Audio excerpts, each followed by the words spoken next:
Hello. Enough people expressed an interest in this guitar. I thought I would take a minute and just walk through it and explain it. This is Everett guitar number 600. I built it in 2010. It's a design study, and periodically I would stop and do these art guitars and just to air out the cobwebs and just really for myself. Uh, I called them the Valentino guitar, and this is Valentino, and then the next one was the previous one was Everett guitar number 500, and there's some information on it too. It has art on the inside of it, as this one does. But there was enough curiosity about it, I thought I'd just run through it. It's a standard classical guitar shape off the Torres model. The scale length is 25 and a quarter, so it's slightly shorter than the Torres standard scale length. The body depth is 3 inches instead of 4 inches. Um, the design motif is sort of a swoop. The swoop comes down, then it comes. Let's see, I'm looking at it upside down.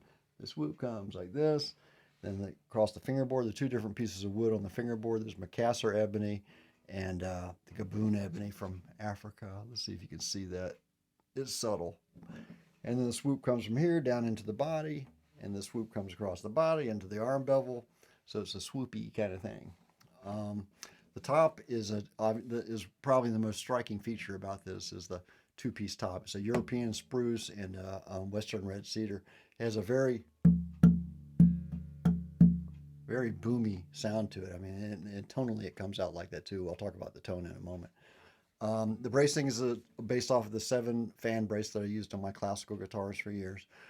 Without the sound hole in the traditional location, I was able to extend some of the bracing up in the sound hole. It's all very lightweight, very lightly braced, very light guitar. The back and sides are ebony, Macassar ebony, but surprisingly light because all the bracing and everything else is too. It's a multiple piece neck. What is this? Mahogany, ebony, Babinga, Spanish cedar, and then the other side is the same thing. It's Babinga, ebony, ebony, mahogany. So I didn't count it. What is that?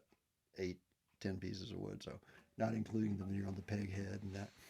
Um, Also going with that swoop motif, you see the bridge is sculpted in a wave as well, and I put a gloss finish on one side just to help accentuate that. The tie block is bone, and it's trimmed in abalone. You see, it's a satin finish, which is not normal for me. It's a French polish satin finish. This is French polish, water-based French polish that's supposed to be really hard. I got from Australia, and it was really popular back then. At least everyone had hopes for it, so I tried it. It didn't give me the sheen that I wanted, so I went satin with it, and I'm pretty happy with that. And put a gloss on the arm bevel again to help it stand out, and that's how I did the pig head too. It's a gloss in part of the pig head, and the other part of the pig head is not gloss. There's a veneer on the back of the pig head that is ebony.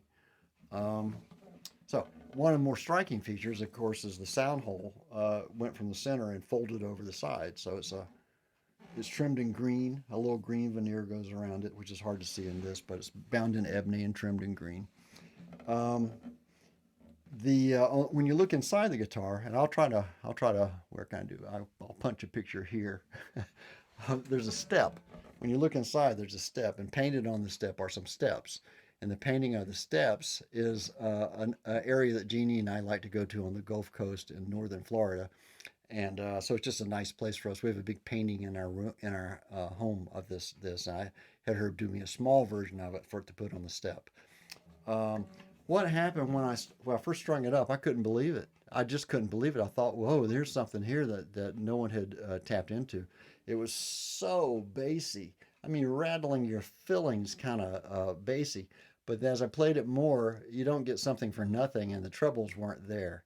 Um, so that was disappointing. So what I did is it occurred to me that I should open it up the cavity, the airflow in the box. So I added another sound port here.